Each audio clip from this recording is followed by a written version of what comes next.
Φίλοι μου, γεια σας. Καλό απόγευμα σε όλους. Τον περασμένο Σεπτέμβριο, μέσα στα πλαίσια ενός project που ονομάζεται Winds of Change, έγινε με ιστιοπλοϊκό γύρω της Κύπρου από 10 Κύπριους. Η ομάδα αποτελείται από 5 Ελληνοκύπριους και 5 Τουρκοκύπριους.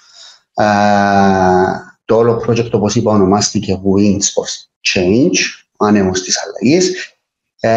Και σήμερα έχω μαζί μου 2 από τα παιδιά που έλαβαν μέρος, τον Ανδριανό Χαραλάμπους, ο οποίος είναι εδώ μαζί μου, και την Νilhan, η οποία βρίσκεται μέσω διαδικτύου λόγω κάποιου προβλήματος τεχνικού που προέκυψε την τελευταία στιγμή. Η Nilhan είναι Τουρκοκύπρια και δεν μιλάει ελληνικά, οπότε θα κάνουμε τη συζήτηση σήμερα στα αγγλικά. So, Nilhan, welcome again. Thank you. Hi, Andrianos, welcome as well. So, I made a short introduction in Greek, explaining what we're going to discuss about. And I would like to start with you, since you are not here. It's not your fault. Okay. And No problem. Can you tell us who is Nilhan? A little bit of your background. Okay, that's a good question. Nilhan, I'll start with my profession because it's the easiest icebreaker to start with, but there is more to that, of course. I'm a pharmacist by profession. I'm currently practicing as a sports pharmacist, working with athletes and teams for their health performance and also protecting clean sports through anti-doping measures. On the flip side, I'm also an amateur athlete myself, a sailor, kite surfer, and runner. So I'm very passionate about sports. So tell us how did you find about this Wind of Change program? It's my turn now. Yes. Start. Okay, sure. So I was trying to tell that I'm also like an amateur sailor. So I was looking for a crew to sail actually in Cyprus, and I was looking at north, south, any clubs that I can sail with. And during my research, I found out Winds of Change Instagram account, and it was just launched, I guess. There were few followers, not many posts. I found it very interesting. The name struck me. I got curious about it. And then I also saw Sophia is the founder of the project. So I started getting to know her, stalking her a little bit online. And I realized she's a medical doctor. She's a sailor herself, Olympian, so many common points. So I decided to follow her, also the project. But to me, in the beginning, the purpose of the project was not very clear because the moment I discovered, it was just launched. After a while, we decided to meet with Sophia, just to be friends and make connections because of lots of common points. And she told more about the project to me. In the initial phase, I wanted to volunteer to support her launching the project. Trying to help her in some different areas. Even though I'm a sailor, my goal was to contribute to such an important initiative. But as I get more involved, and also Sophia increased the age limit because I was above the age limit for the people that could join.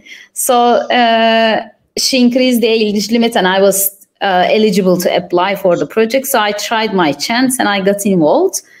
And of course, when you get involved in a project and you experience it, the moment you start and how you see things change. So within the project, I realize it's beyond just sailing, and it's a way for me to contribute to the island because this island gave me so much. So doing this through sports was extremely interesting and exciting for me. So it was a perfect combination to make new friends, to sail around the island, but also get to know people more. Nilhan, can you tell us a little bit about yourself? Where were you born? Sure. How old are you? I was born and raised in Istanbul, Turkey. My father is Turkish-speaking Cypriot. My mother is from Turkey, in the north part of Turkey. And I was born and raised in Istanbul, lived most of my life there.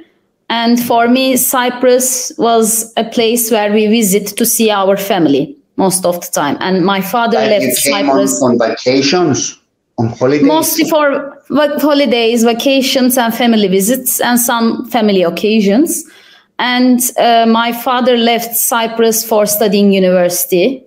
So he also left the island around the age of 20, 25 to study. So with the pandemic, actually, first my parents came because it was safer to be in the island, because it was more protected, I guess, compared to Turkey. And back then I was living in the Netherlands for my previous work. So we were able to work remotely. So I wanted to spend some time in the island while we were being able to work remotely. And I came for just a month, but then I stayed. This is my third year now. I decided to move. They always tell me, like, you once come and there is no return.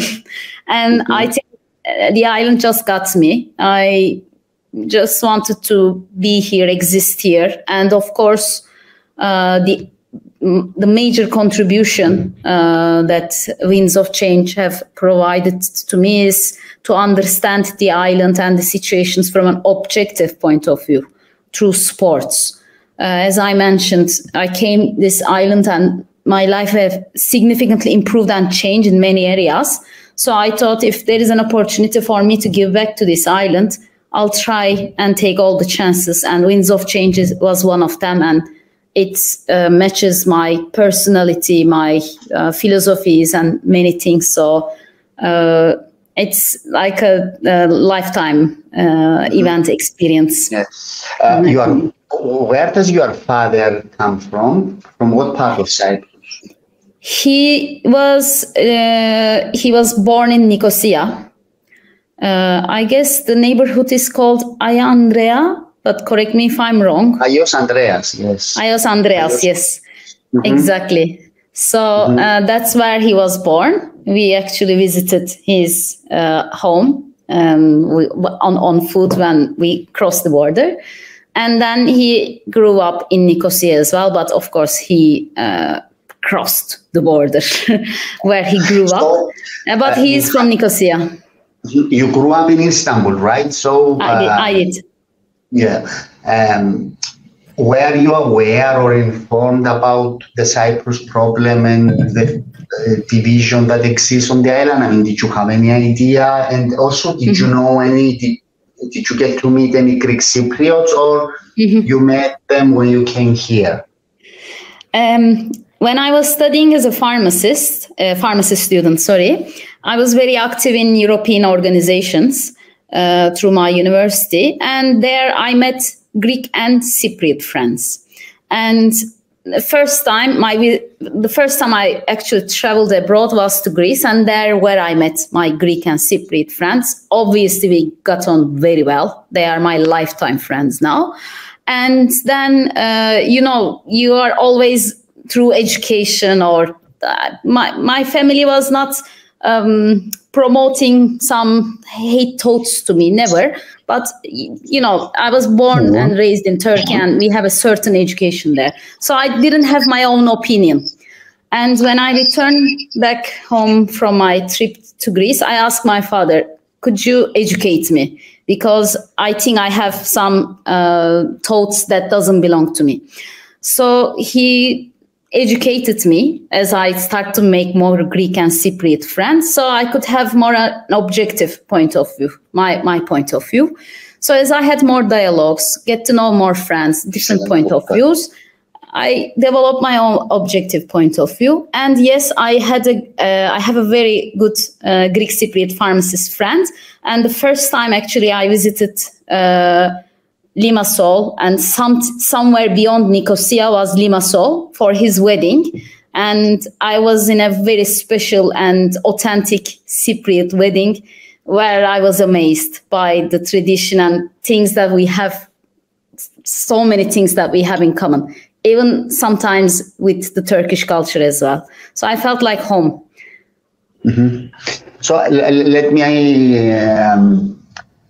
put Andrianos in our talk as well.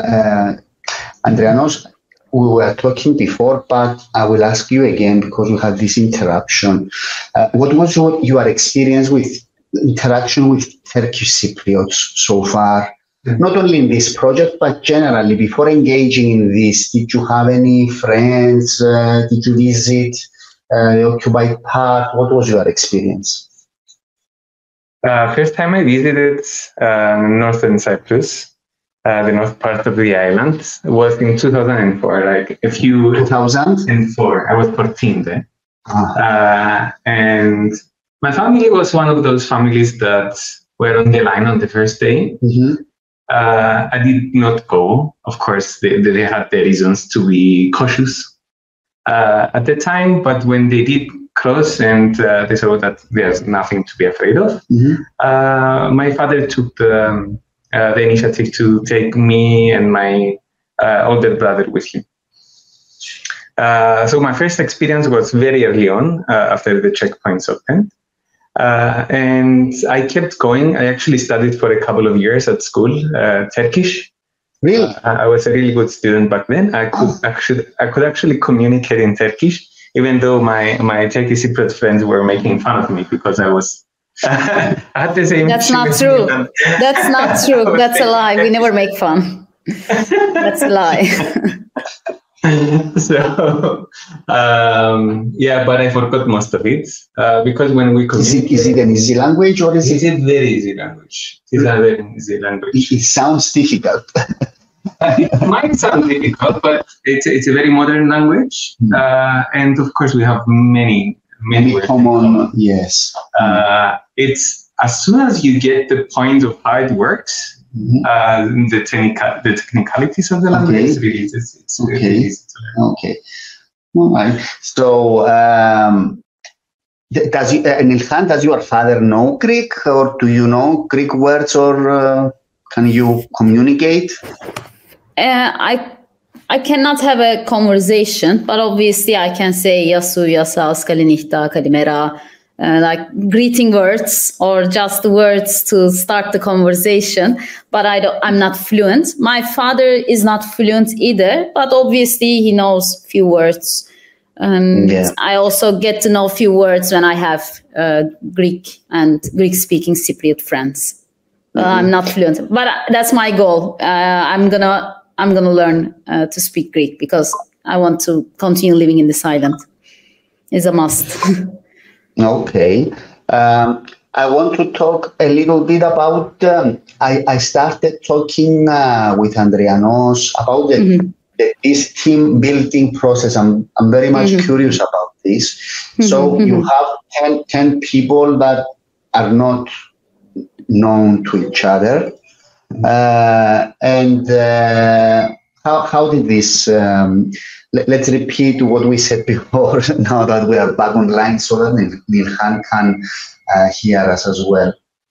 So Nilhan, how did it start? How did it happen?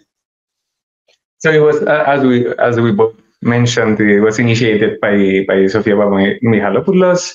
She came up with the idea. She managed to present the project through the IOC Young Leaders, and she implemented the whole project still, which is still ongoing, like we're in phase 4. Nothing has ended yet. There is a documentary at the end of this. Yes. Everything has been recorded from phase 1 to phase 3.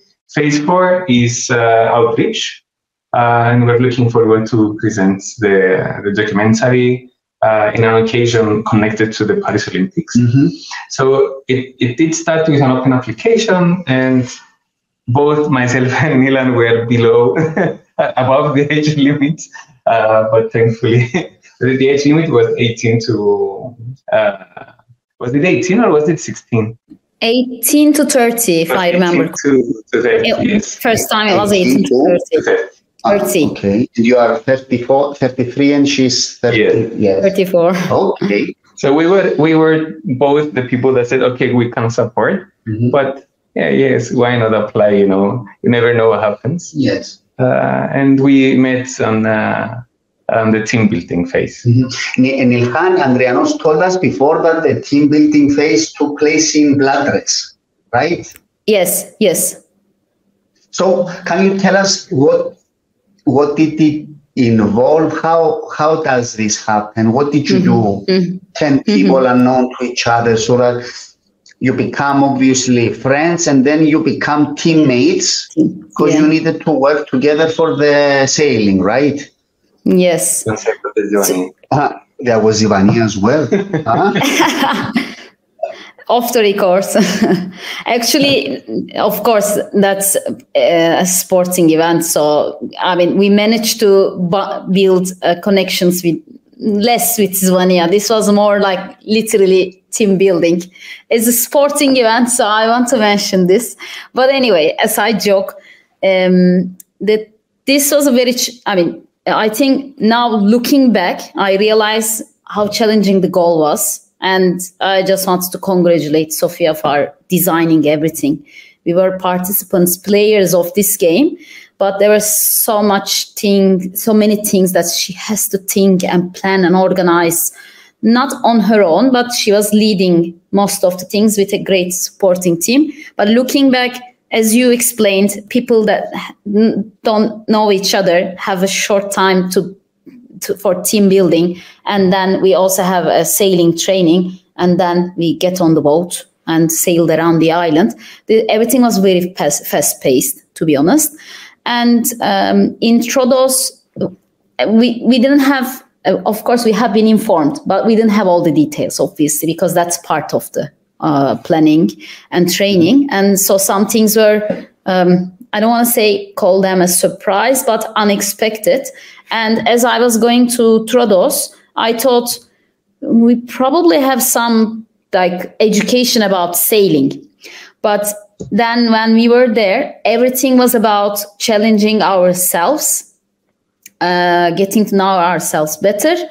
Everyone was challenged. I think the task was to be challenged so that you open up, and through that vulnerability, people can get to know each other a little bit better, like understanding our limits and can we go beyond them. Because we had our facilitator, Michael, and few other facilitators from both Greek-speaking and Turkish-speaking sides.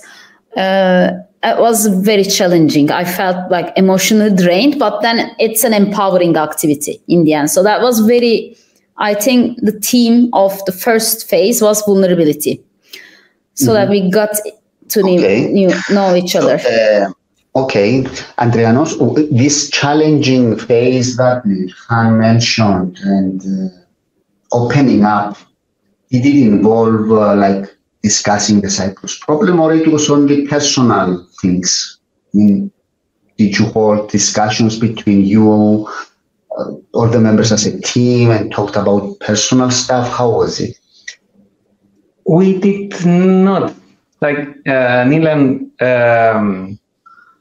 correct me if I'm wrong, but I don't remember any occasion about discussing secret issues. I can add one thing, nothing directly political, but when you open up, I think you talk about your traumas, and people who were born and raised in this island had some very recent trauma because of what has happened in their islands. They become refugees, for example, they migrated or they lost family members, many situations. But the point was not to discuss this, but these are traumas that people are carrying in this island. So, of course, when these were being shared, everybody shared their own experience. And as someone who hasn't born and raised in this island, to me, those were really interesting experiences to listen all of this from firsthand, personal experiences from all aspects and all perspectives. They were really valuable. Okay. So it certainly came up at some moments, exactly because it's a part of every and each one of us, and we experience it in different ways, and it comes out in different ways, and then this actually signifies our character and how we react on challenges. And of course, the context was a context that would bring this up. But it was mainly about building the team towards our common target. And after this phase, then you went to the training phase to become sailors. And where did the training take place? It began in Paralimni, Begafico. So we had the initiative phase. We went on small boats, catamaran, and what was the other one called? Sorry, where? The Optimist and catamarans, yes, little catamarans. And of course, Nilhan went on the laser. It looked very scary, so I didn't go. Which one? Yeah, we all What is the laser? Is a type of... It is a very speedy boat. It's very sporty. And it looked quite... How many days was the training? How many? 14 days? It was 14 days. Yes, and we had very small cabin. And Nilhan, during the training, you were coming and going back home, or you stayed somewhere in a hostel, or all the team, all of you? We stayed together in a nearby location, and then we had part of the training in Paralimni, and then part of the training in Carpazi area. Oh, okay. So, how was the training for you? You told me you had prior experience as a sailor, right? Yes. So it was easy? I cannot call it easy, because the goal for me, I think it was easy for me compared to other colleagues, friends, team members, sorry, because with my prior sailing knowledge, my goal was to become a team and to work in harmony in the boat and have a conversation. All of us have different personalities. To be honest, everyone has a different personality. I don't think anyone is similar in the team. I think Sofia did a really great job there. It's like a rainbow of people from all colors and backgrounds. And my goal was to be on the boat and be a team and listen to the captain and observe what can we do. But other members of the team, most of them didn't have prior sailing knowledge. Some of them did. So if I would be in their position, I would find it a little bit more challenging. But through this challenge, we built really good communication skills in such a short time, because being on the boat is not easy. Sometimes you have a challenging moment that you have to solve, listen to the captain and work as a team. So it was fun. Not hard. So this boat is wind-driven, right? It doesn't have any mechanical... it does. Yeah. It does have a mechanical support. It's primarily it uses the wind to sail. So did the training involve like lessons about the wind, how you utilize the wind while sailing? And other tricks of the profession. We have Christopher to thank for the theory, the lessons on theory. Who's Christopher? Christopher is Sofia's brother. He's also okay. And he's again he's a skipper. He's a very experienced sailor, and he's a trainer as well. And he managed in a very short time to teach us all that we needed to complete successfully, thankfully, this trip. And then in practice, we put everything in practice, and we saw how the sails should be positioned, so we can have speed, how we can turn, how can we signal to other ships, and so on. Nilhan, who was cooking on the boat? I mean, how were you eating? We had shifts, and one group we had 6 hours shifts, and we were 2 groups on the boat. We were not on the same shift with Andriano on the boat. We were on the boat together, and you slept on the boat, right? And it has place to. Yeah, it has rooms that we shared with in 2 groups. So the person who finishes the shift prepares either breakfast or the lunch or the dinner. So we were always exchanging shifts and cooking in groups. I was really lucky that Andriano was on the boat. He's a great cook. He did really good dishes for us. We didn't have any problems about the food. We always had good nutrition. What was the menu? What were you cooking? I seriously can't remember. I mean, you can cook anything, or do you have a specific like dry foods? Is there like a protocol that you need to follow in such events, or? Of course, because we didn't know the exact duration of the project, we had to take dry food with us, canned food, and so on. You didn't. I mean, wasn't it known in advance that it would take 4 days?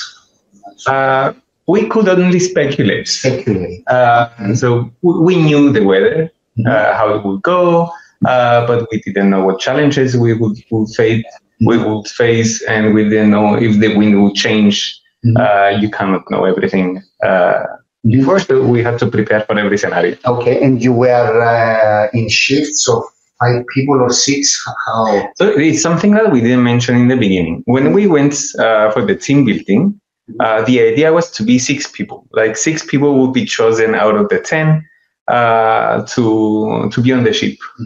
But because it has been so difficult to choose between the participants, Sofia took a very brave step, and she asked us if it's possible for everyone to go on, and we would find a second boat, which she did find a second boat. Let's not get into this. It's so complicated. So many phases, so many different challenges, so many things to choose, to think upon, and so on. So we ended up being 2 teams on the same boat. One team was taking a shift, and one was getting a rest, and so we all did our part. Nilhan, when this thing started on the first minute, what did you feel? What was the energy with the members, with the teammates, with you? What were you thinking about? The moment we got on the boat, I felt I felt like I'm going to an excursion and I'm going to discover a new land or something. That was the feeling. I was very excited to be on the boat, and lots of unknowns. Of course, we organized and planned most of the things, but you're on the sea. There is always unexpected, unanticipated things. So to me, I felt like a discoverer. Andrianos, the same question to you. How was the feeling? What was the energy there when you started? When the whole thing? Well, I tend to overthink things, so I went on the boat prepared for everything. So I'm also experienced athlete. Did decathlon in the past, and I have to go back into training to run my next marathon. I finished 2 so far, but it has been a few years. Which marathons did you run? It was one in Cyprus and one in Athens. Okay. In 2013. Okay. I went on the boat, prepared for anything to help the team, whatever was needed. Okay. So you start from Larnaca, you go to Famagusta, Carpathia, or the other way around? The other way. You went to Nilhan. Tell us what was the route to Limassol? From Larnaca to Limassol, to Paphos, and then Lecce, and we stopped in Lecce because we were two different crews, and one crew, half of the crew sailed from Larnaca to Lecce, and in Lecce we stopped, and then there was a crew change, and me, Andrianos, and other crew members on our crew got on the boat. From Lecce we continued to Omorfo, Güzelyurt, and then Keyrinya, Girne, and then Carpazia, and then Famagusta, and all the way back to Larnaca. And while you were doing the trip and the sail, were there any unforeseen problems, like technical things, or with the sea, the wind, or did everything go as planned? The only unfortunate part was wind was not very strong. So we partially sailed, and sometimes we had to start the engine. But that was the only unfortunate situation. We enjoyed going around the island. We didn't have major events. So how did you spend your time on the boat, Andrianos? Like on the time that there was no work to do, what were you doing? Well, there is a lot of thinking to do. Actually, it was thinking or things to do. Mostly thinking. as Nilhan mentioned, we didn't have strong winds. So I was actually looking forward for some bad weather, the kind we see in movies. So we did sail, and late at night, at one night, we didn't have enough wind, so we had to start the engine for some time. But you asked for the wind, and what did we learn about the wind? We found ourselves 3 days in the training. Julia, which is also, she's 19 now. She's an experienced windsurfer. And she started coming up with the routes, and we joined, everyone joined. Gürtel as well, he has some sailing experience. And we said, okay, we should go this way, upwind, like towards the wind in the beginning, when we would be relaxed and not tired. And then we would go on the section between Libera and Carpaz, which the wind would push us. Okay. So it wouldn't be very tiring. This line was very easy to pull off. No turns, so it was just a straight line. So except of cleaning and cooking and so on, we were staring at the horizon, enjoying the view of the sea and Cyprus, Pendadactylos mountains, and did some talking and thinking. Yeah. Nilhan, was there any, like an escort, if something happened, like doctors or anything with the boat, or you were alone? We were alone, and we had our doctor on the boat. Sofia is a medical doctor, and of course I'm a pharmacist, and we had our medical kit. So we also had experienced skippers on the boat. In addition to Sofia is also a skipper. We have Christopher and we have Nigel. So we have 3 skippers who were leading the journey, and they have trainings and education in first aid. So we didn't have any events, anything. I think, I mean, we had a very safe and non-eventful journey. We were counting we were guessing what's the shape of the clouds after some point, because the speed was too low, so we were not going as fast as possible. So we spent like a lot of time in a single spot that we discovered all the hills and the clouds and everything. But of course, we were doing the shifts. So when the other team is not on the shift, that team is resting, because I think Andrianos was on the unhumanly hour shift. Unfortunately, they were doing the shift in the night. What was the I'm a bartender, I can't take it. It's okay for you. Actually, it's okay. Have your phones? Could you connect to the internet and talk to your friends, relatives, or not? No, phones were about photography on the boat. Okay. We didn't have. Like you were isolated for the whole thing. Yes, but it was not that long. Like we enjoyed most of the part, not being able to communicate with the inner world, but we were the outer world. Okay, so Nilhan, when this thing came to an end and you came back to Larnaca, Did you feel the same about the people, about the teammates? Did you feel the same way, or was really a new connection, a new bond between you? I mean, did this teamwork thing really worked? It did, because also there was this moment where around, I think, Larnaca, not Larnaca, in Paralimni, nearby Paralimni, where we actually practice, nearby Vega Figo Sailing Club, the crew who left in Lachi got on the boat. So we were able to arrive to Larnaca as the full crew, all the members of the crew.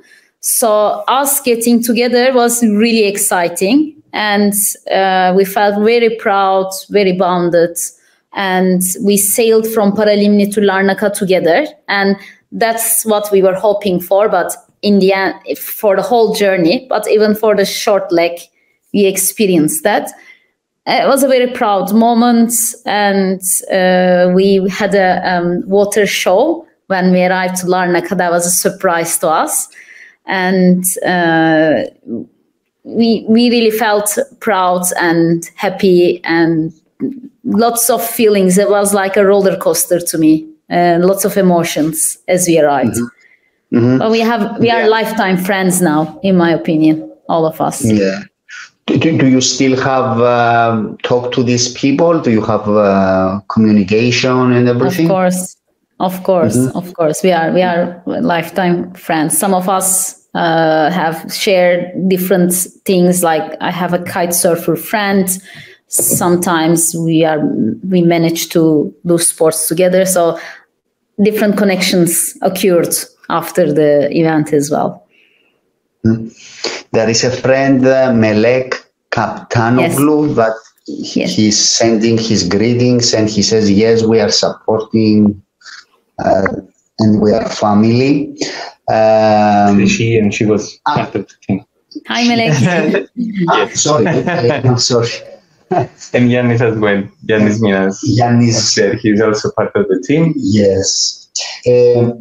Andriane, one of the reasons of this project was one of the problems that this project tried to solve is the lack of interaction and the lack of communication between the two communities in Cyprus. So first of all, do you feel that there is lack of interaction? Definitely. We should and we could have had more communication, much more communication. Why can't we do it? Why? Because we don't get the incentives to do so. And Nilhan mentioned the system, the education system, and how it actually pulls us apart rather than putting us together. I've been part of many initiatives that we're trying to making serious efforts to bring young people together throughout the island, not only young people, but people, Cypriots, together and communicate. Hade is one of them. Hade has been now a great job bringing people together to communicate and discuss.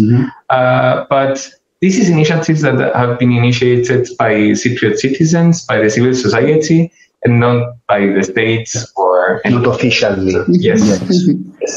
And this was one more, and this actually had one more element, which is very, very important, which is setting a common goal together that might seem impossible because no one did sail around the island before. Yes. So it was very, very important to show that together with the agenda of a common goal, which is based on sports, we can do this.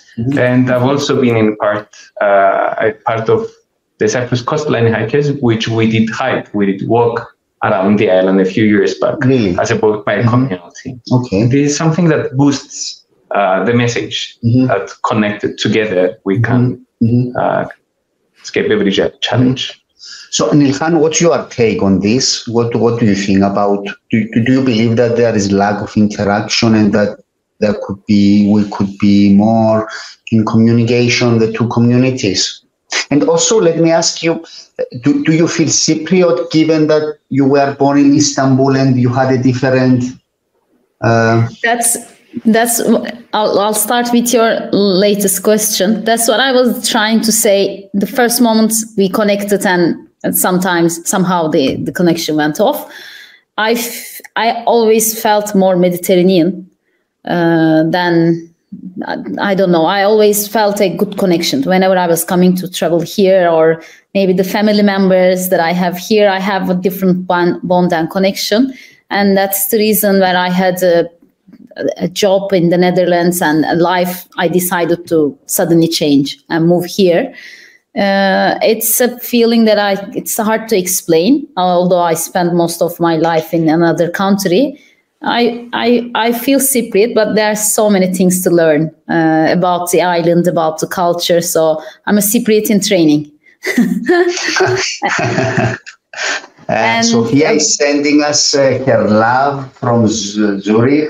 Proud of you, she says. Thank you, Sophia, and congratulations to Sophia for this great initiative. And I hope that we get the chance to have her as a guest sometime when she comes to Cyprus.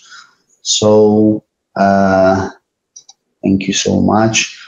And Nilhan, about the other aspect, about the interaction between the two communities, what do you think about that? This is my first bi-communal project. I haven't been involved in other projects before, obviously.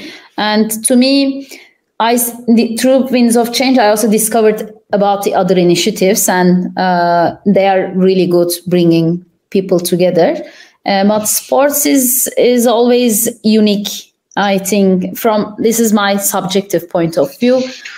Creating this kind of different platforms by changing the perspective or changing the goal, because the problem is the same. And if you try to solve the problem with the same things, it doesn't work. It never works.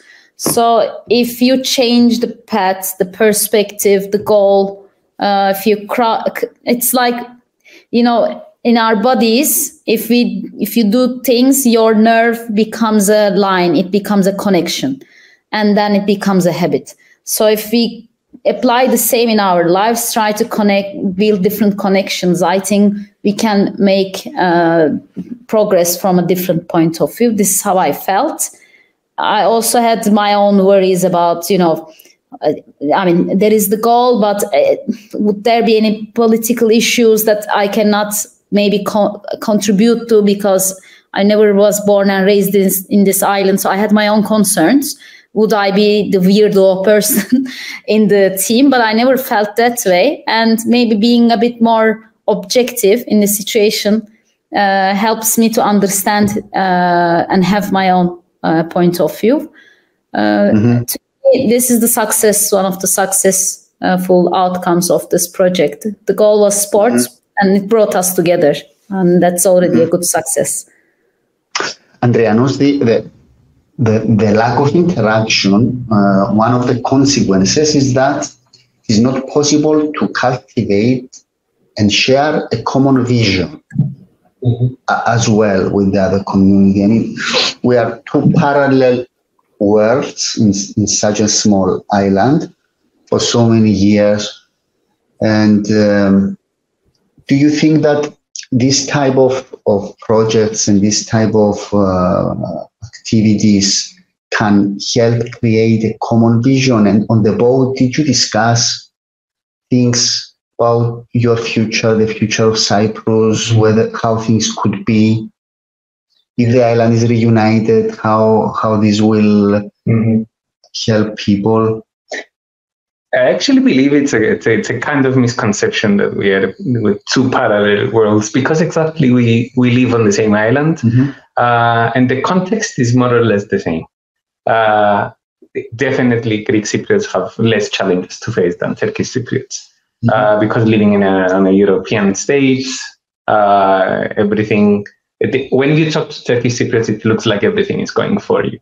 But other than that, issues that we've discussed, societal issues, and of course the trauma that we have to face because of the conflict, and how governments or so-called governments react on each side, and the challenges that we have to face with inflation, and the jobs we can work in Cyprus or going abroad. Of course, something that comes up very often between young people in Cyprus is migration. Ourselves going out of the island, not other people coming in. And of course, yes, it came up that several times when we come together, common teams, it always comes up that this land, this island, Cyprus, can be very, very, so much better if the issue is solved and we all live together and we can face the same challenges on the same side, not from one side or the other, because it's common challenges, and we can overcome them as we did sail around the island. Nilhan, can I ask you this? In your circles where you live, in the professional circle or with your friends, do you discuss the Cyprus issue? Is it something that you discuss daily, for example? The fact that the island is divided, that we need to find a solution, or is it something that it's not in your daily discussions or agenda? It is, but sometimes directly, sometimes indirectly, because of the status of a northern part. We have less access to many things, sometimes internet, sometimes electricity. I mean, of course, we don't live in a cave, but we have some issues. And this, or economy, or the inflation rate, education, politics, like there are things that have influence in our daily lives. And when this influences hurts you in some way, then it becomes a topic. And then you realize that you're missing out on some of the things and that this could be different and it could be even better because it's such a beautiful and nice island with great people. So that comes to the table when you have an influence in your daily life. But this is my point of view. Maybe other people will have different influences. Something that came up very often was the environmental issue, because it's even more clear at that point that you cannot have environmental policy in Paphos and not have an environmental policy in Morphou, or have an environmental policy in Karpas and not have one in Paralimni. It's a two-speed situation. So it is one issue that has to be solved because it's such a small place and it's a challenge. It's a very good example of a challenge. Andrianos, the same question to you. You are a young person. With your friends and everything, do you discuss the Cyprus problem every day? Is it something that is on your list, on your agenda? Well, I wouldn't take myself as an example on that because I do actually, it comes up, I would say daily, yes.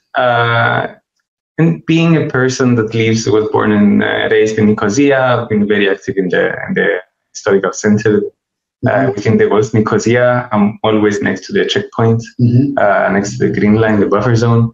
Has so many names. So it touches me a lot. I live every day through the thought of how could be so much better if this was not an issue. So yes, it always comes up, but I don't think that I'm part of the majority out there. You don't think? So you think the average Greek Cypriot has not on his agenda, on her agenda? It even depends on regions. I wouldn't expect any person in Limassol to come in a discussion every day about the Cypriot issue, or a young person in Paphos or Larnaca. It's so much more prominent in Nicosia. And of course, we have so many other things going on. The perception that I share with friends that everything is connected, education, financial issues, and so the environmental issues are so much connected to the Cyprus problem, to the Cyprus question. But I don't expect everyone to share this view. Yeah. Nilhan, I grew up in the period that it was not possible for each side to visit each other. The line, as you know, opened in 2003. And the first time I had interactions or I met a Turkish Cypriot when I went to the university in the UK, and there were some Turkish Cypriots from Nicosia. They are studying as well. And what struck me was as very stupid and unreasonable was the fact that we could meet thousands of miles away from our island in England, but in Cyprus we couldn't meet in 1995, 1996. It was impossible. So things have changed now. There is freedom of movement. Do you come to the part, the southern part of Cyprus, in the Republic of Cyprus? Do you visit? Do you have friends here? And if yes, how do you see any differences between the two sides?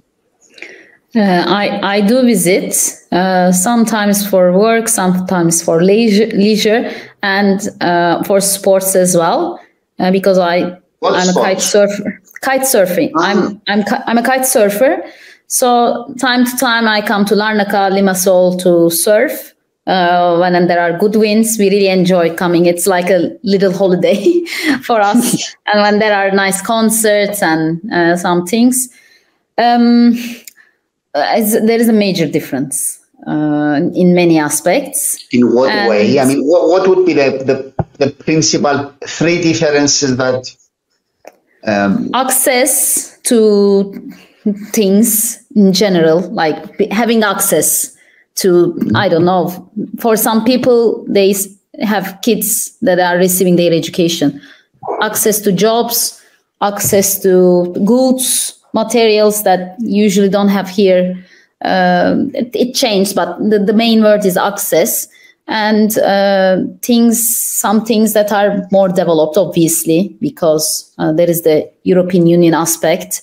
Even the roads are really good. I mean, in simplicity, that is really good.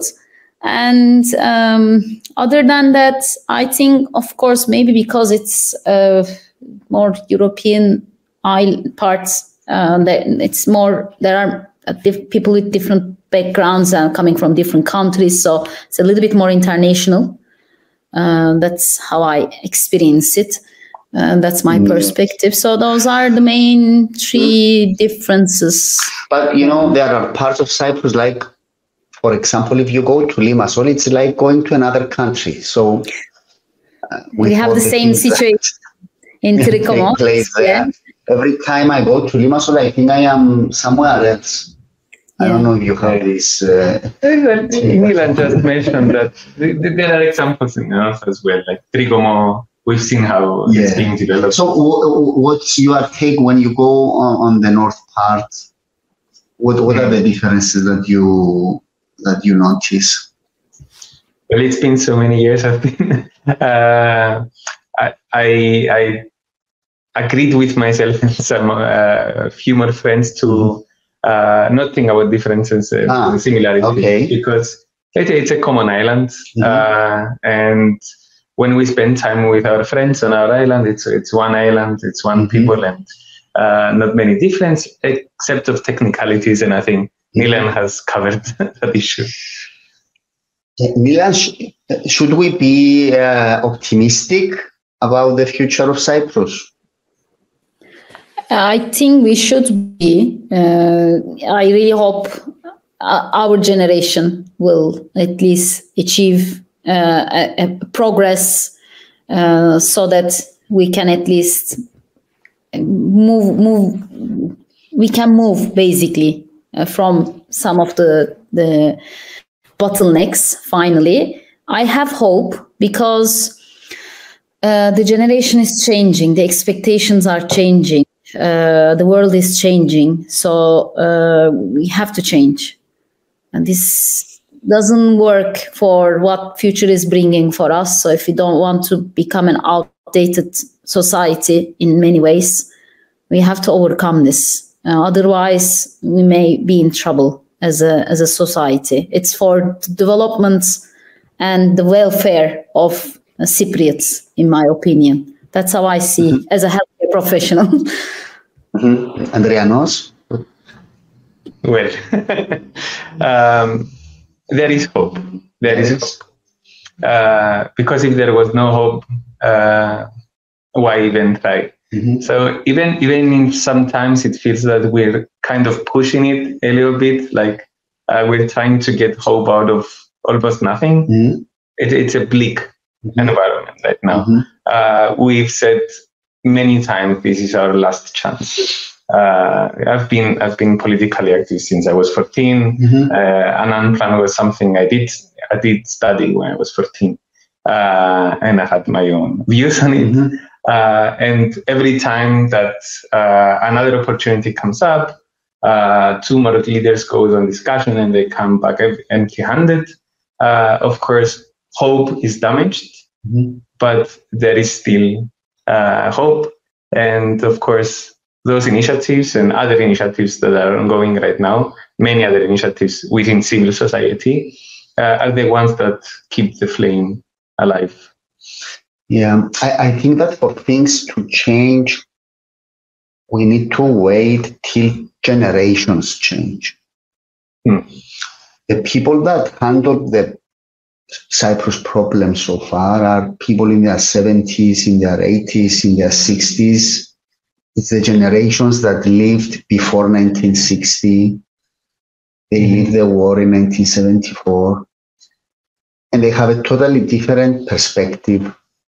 People in your age and Nilhan's age that were born after 1974 and did not live through the difficult years, and I would say till 1990.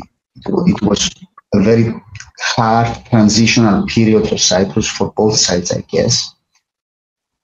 So my only hope is that when generations change, the mentality will change, the approach, and something may happen there. Otherwise, I don't see any light with the current, the people that are handling the matter. And I'm not talking about persons. I'm talking about the culture of the people that govern in all Greece, Turkey, Greek Cypriot community and the Turkish Cypriot community. Well, it is still connected. It is very important, first of all, for our generation to learn about what happened in the past, not in the way we have been learning so far. So have the proper information about what happened in order to come together, conciliate, communicate with each other, see what our future lies, how it lies in front of us, and how we can communicate and avoid mistakes that others did in the past and still affect us until today. It is very important to know. And what is going on right now, again, with education, that is giving us the education of what happened, the information of what happened, is something that does not help our generation to go forward. Like, if the generations change and our mindset stays as it is, the same, then it's, yes. Yeah. So, Nilhan, my final question is, do you have any plans to be involved in politics or anything, or you will remain in pharmacy and in sports? I'm involved in pharmacy politics. That's a political way to say it. What is the price of medicine in there? Is it cheaper or more expensive? Of course, compared with the currency, it becomes quite cheaper here compared to South. Okay. So no involvement in politics. for you. Maybe I can. I mean, that's like partially joke, partially true. I have, for example, I work with University of Nicosia and supporting the master's student there as a supervisor. So I always use my roles beyond my identity, or whether I'm Turkish Cypriot. I'm a pharmacist. I'm a kite surfer. I'm a supervisor. I use these roles to make connections. That's how I lived since I started my profession. And I'll continue to do that.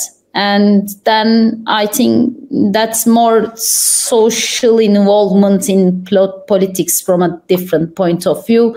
If I make connections, I want to be in this island. I don't want to be isolated in one part of the island. So I'm trying to break the status quo with the things that I know very well. And that's pharmacy, that's sports, anything that is involving these topics. I'll use my competencies to make something good for this island. That's how I put it. Mm-hmm. See, Andrianos, are you going to be involved in politics more? Well, I am involved in politics. I have served as the president of the Youth Parliament in Cyprus. I'm the Secretary General of the Young Greens. Mm-hmm. I believe that it is one of my missions. Mm-hmm. I want to teach academic, and I want to help to change the political environment in Cyprus. Mm-hmm. Okay. So first of all, Nilhan, thank you so much for doing this. Thank you. It was great to have you. Of course, I would prefer if you were here if someone did not mix up the dates and the scheduling that we did. But I'm sure that we will get together here sometime in the next few weeks. Sure. We did have some technical problems for this podcast, but we managed to overcome them. So this shows some determination. Very essential. And do you enjoy Greek and Cypriot food? Not Greek, Cypriot food. What's your favorite? Well, I like any tavernas or like mezes or kebabs, anything that is very similar to us. I always enjoy any type of Cypriot foods, and I think my favorite is Sheftalia. Sheftalia, yes. I mean, this is what everybody says. Yeah, that's my favorite. Was Yannos in your crew as well? Yannos Michail? Yeah. No. Okay, Yannos sent a message that not just sports between us, we have no differences, just we need to get rid of all politicians that are dealing with the issue. Anyway, I would like to thank both of you, thank all the participants that sent messages. We are very sorry for the interruptions. I will try to connect the dots and upload the episode again tomorrow. Meanwhile, you can view it on YouTube, Facebook, LinkedIn, and Twitter after we end this live broadcast. Nilhan, thank you so much again. I hope to see you in person. Say hello to everybody there. I hope you are everything is fine. Andrianos, thank you. The same with you. And I mean, this is I have asked many Turkish Cypriots in the past for a podcast. It was not possible to do it. You are the first one, so wow, that's thank great. You so I much hope for it. And my pleasure. You bring me good luck. For sure. I have my evil eye here, so we have luck here. No problem. Okay, so thank you to our viewers and have a good night. Bye-bye.